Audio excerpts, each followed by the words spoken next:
What's up, guys? It's Cody Brockway back at long last with another episode of CB's Fun with Vinyl. Finally! I'm so sorry since the last episode. It's just been very busy, hectic time. I've moved, I've been setting up a new man cave, lots of things going on. And we had Christmas and all that stuff. And now we're into February, and I'm starting to do more videos again as the room gets more set up. And yeah, I will have a room tour update for you very soon. But right now, we're going to talk about albums that turned 40 this year. I have a select number of records here from 1983, and we're going to talk about because, well, that was a really good year for rock and metal, and yeah, lots of good albums to talk about. So let's start it off with Motorhead, Another Perfect Day. This is from 1983. This is a classic metal record, and this is the repress. This is 180 gram vinyl, and yeah, it's just a really sweet album. It's got the song Back at the Funny Farm, cool record. Motorhead, great band. Genesis, 1983. This is my favorite band of all time, as much as I love all the other bands in the world out there. Genesis is just holds a special spot for me. They're an amazing band. Every member who's ever been in Genesis is a fantastic musician, and I've been lucky enough to see Genesis in concert. And I love this album. This is a bit of a turning point for the band. A couple years prior to this, Peter Gabriel and Steve Hackett had left, and they kind of slowly been altering their sound over so many years and periods of records. And this one is kind of like, hello, 80s, we're here. I mean, I know they had Duke and Abacab, but this is, got electronic drums and all that sort of thing on it. But an amazing record. I mean, it's just a fantastic album. I love every track. I can't go wrong with Genesis personally. They are just like, from that period of 1971 to 1991, I love all of it. There's like 15 albums there that I love. You can't go wrong with this album. It's spectacular. You got Mama, That's All, Home by the Sea, Second Home by the Sea, of course, Illegal Alien, Taking It All Too Hard, Just a Job to Do, Silver Rainbow, It's Gonna Get Better. Yeah, so my favorite band. Love Genesis very much. All right, now this is an album that was kind of disowned by its bandmates, but I'm gonna bring it up anyway because it's pretty rare, and I've got a copy. It is Pantera, their first one, Metal Magic. This is with Terry Glaze on vocals. This is years before Phil Anselmo. This is very much like glam metal. This is before they went for the like stuff in the 90s like Cowboys from Hell and Vulgar Display Power, all that the really really heavy, nasty, wonderful stuff that I also love. Pantera, one of my favorite bands of all time.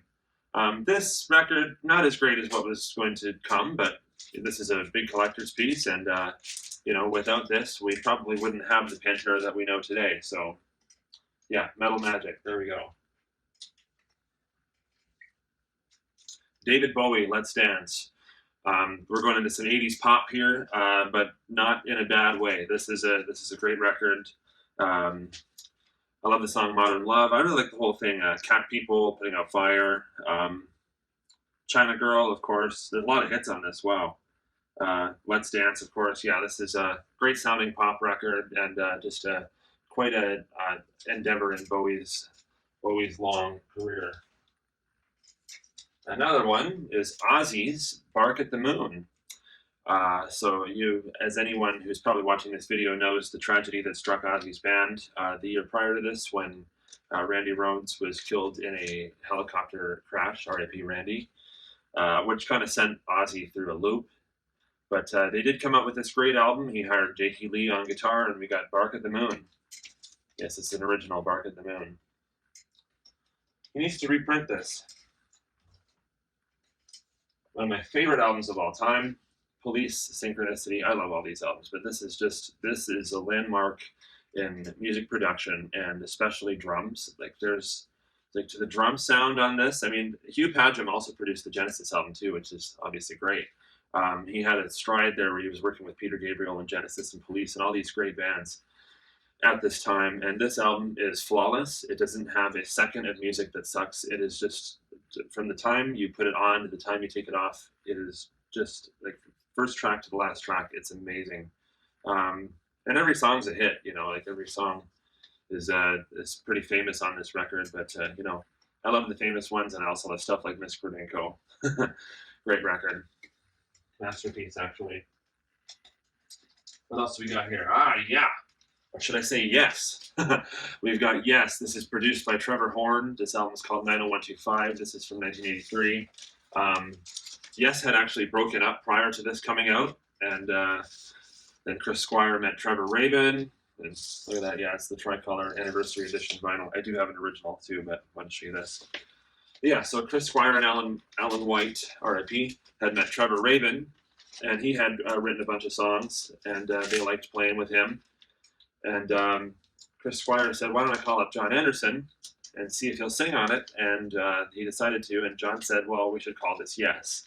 And Yes was back in business. They brought back Tony Kaye, the keyboardist, who was the original guy. So with this lineup, we got John Anderson, Chris Squire, Trevor Rabin, Alan White, Tony Kaye, and this is one of the best Yes albums. This is one of my favorite Yes albums. It's probably not my number one, but you know, it's a magnificent. This is a perfect album. Yeah, Yes have a lot of albums that I would consider perfect, and this is definitely one of them. This is highly up there for me. I love this. Iron Maiden, Peace of Mind. Yeah, wow. I mean, what can I say? Obviously, you know I'm a fan. If you look at the posters and the action figures and stuff here, it's just one of my all-time favorite bands. I would put Iron Maiden in my top 5 all-time bands for sure. I mean, gosh, I know, like there's so many bands I could put in my top 5 or top 10. You know, Grateful Dead, um, Yes, Anthrax, anything. Like there's 100 bands I could put in my top 10. You know. But this album's magnificent. Clive Burr had just left the band, and they just brought in drummer Nico McBrain. This is also the second album with Bruce Dickinson on vocals. But Nico McBrain's presence on this, I mean, right from the second, when you drop the needle on the record, you get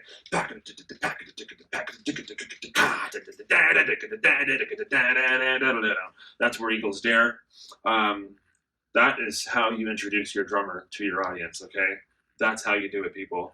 If you were replacing your drummer and you're introducing the world to a new drummer in your band, you start them off like they do on Where Eagles Dare. This album's magnificent, man.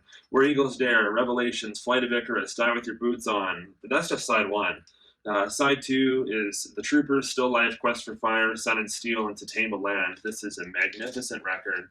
And I've been lucky enough to see Maiden twice now in concert, and they are just flawless. I love.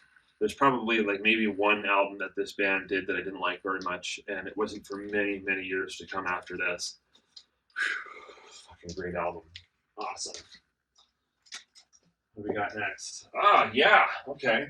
This is the remaster, but that's okay. This is Ronnie James Dio, Holy Diver. My God, this is like a monumental metal record. If you were to, I would definitely put this in one of the best albums of all time. The drumming on it's freaking fantastic. The guitar work from Vivian Campbell, awesome. Obviously, Dio's vocals are amazing, and Jimmy Bain's an excellent bass player. You know, the whole band is just on fire here. And the next album is great as well. But this is just this kind of changed metal. like this. This is one of the most influential records of the genre. I mean, so is Iron Maiden and all these other bands, but like the song "Holy Diver." Caught in the Middle, Stand Up and Shout, Gypsy, Don't Talk to Strangers, Straight Through the Night. Sorry, Straight Through the Night. What the hell am I saying? Straight Through the Heart. It's one of my favorite songs on here. I should get that right. Straight Through the Heart, Invisible, Shame on the Night. There you go. You got the two mixed up. Rainbow in the Dark. And there's a bonus track on here called Evil Eyes, which is from one of the B-sides on this. One of my favorite albums of all time, for sure. I've listened to this so many times, and I could just never get tired of this. It's just a perfect metal record. 40 years of this. Wow.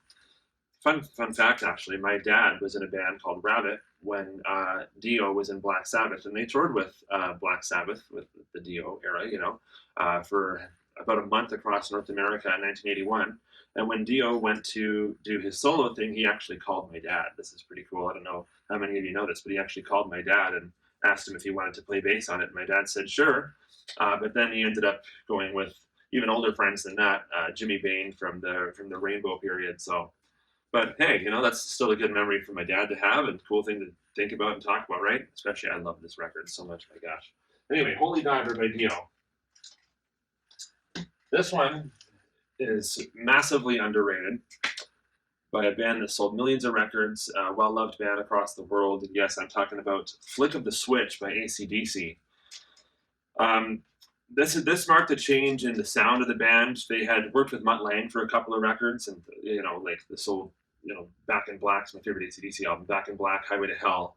For those about to rock, those three records, changed rock and roll as we know it. But they decided to let him go, and I guess they just produced this one themselves or what? Yeah, but this is just a very dry, straight up hard rock record. Kind of they got rid of like the reverby sort of things, and it's just like just boom in your face, just straight up dry 80s rock and roll, dry and amazing. It's an amazing record and just massively underrated among the general public and AC/DC fans. I love this album. Nervous Shakedown is hands down one of the best songs this band ever did. Yeah, I love this record. If you haven't heard this and you're an AC/DC fan, you're not really an AC/DC fan. All right. Van Halen, Diver Down. Not my favorite Van Halen record. There's a lot of covers on this, but I still love it. I love this album. Where Have All the Good Times Gone? It's a great Kinks cover. If you haven't heard it, the Kinks version of it is really good too, especially the live version on One for the Road. Little Guitars, that's one of my favorite Van Halen tunes. Intruder and Pretty Woman, it's the cover of Roy Orbison. Dancing in the Street, not super crazy about that. Big Bad Bill is Sweet William Now, pretty cool. This is a pretty good album. And they would only do one more with David Lee Roth, and then they would hire Sammy Hagar, and he would be in the band for the next 11 years or whatever. But this is it's different and it's cool. Van Halen, Diver Down.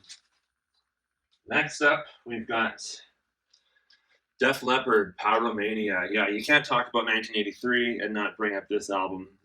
This is just a magnificent record. It's a lot of people's favorite Def Leppard album. We had actually just talked about Mutt Lange, the producer, who had worked previously with AC/DC, and they let him go before the Flick of the Switch album.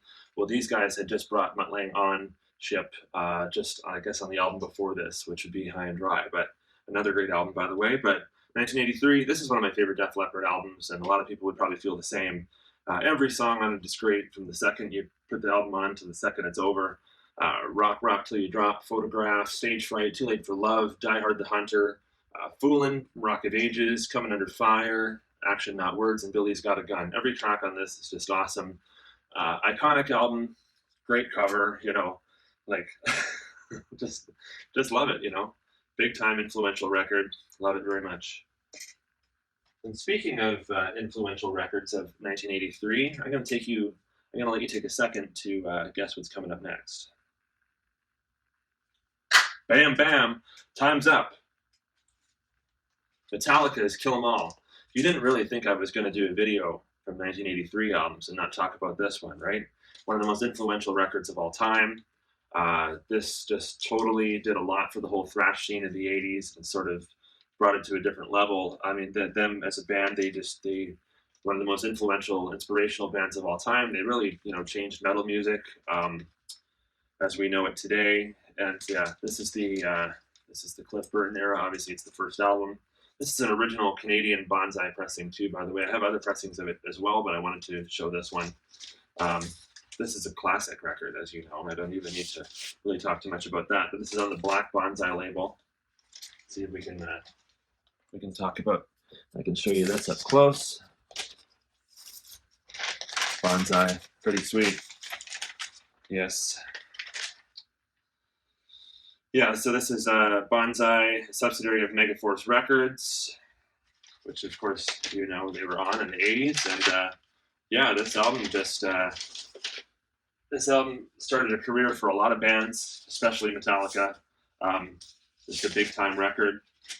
Every song is great, and Metallica are still going to this very day.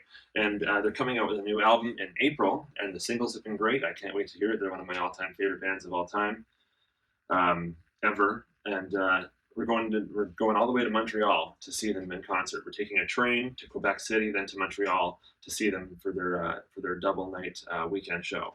They're coming with Pantera, Phil Anselmo, Zakk Wylde, Charlie Benante, Rex Brown. Excited to see that too. Actually, I love all four of those guys.